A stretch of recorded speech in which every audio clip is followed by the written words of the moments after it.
Everyone knows that saying goodbye can be painfully difficult. Unfortunately, it's becoming a way of life for classic rock fans thanks to a wave of recent retirements and deaths. Over just a couple of months in early 2018, we saw a surge of farewells as Ozzy Osbourne, Slayer, Elton John, and Lynyrd Skynyrd announced tours that are being billed as their last. Paul Simon scheduled a summer concert he dubbed the Farewell Performance. Neil Diamond said he was retiring following a Parkinson's diagnosis, and Rush revealed that they're all but finished making music together. That followed the deaths of David Bowie, Glenn Frey, Prince, Greg Allman, and Tom Petty, among others. So where does that leave the fans? The obvious answer is that the music lasts forever, and we can keep enjoying it the rest of our lives through the albums that they've released. But then what? Here's a checklist for you to run down whenever you've got the blues over so many disappearing bands.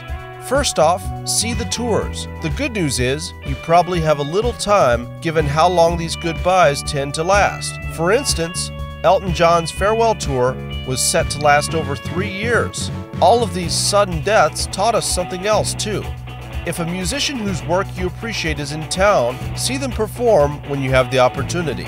It certainly can feel like we're losing a ton of top artists, but plenty of your favorites are still rocking. In fact, some bands may never stop. For every one that breaks up, there's another that soldiers on no matter who exits the lineup. Those guys promise to be around for a very long time. Heck, with the advent of holograms, maybe forever.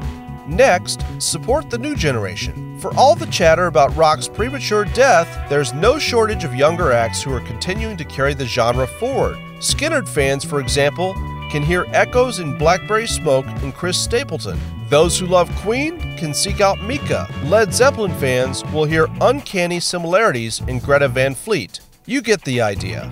Also, why not see a tribute band? Catching a live homage can be the next best thing.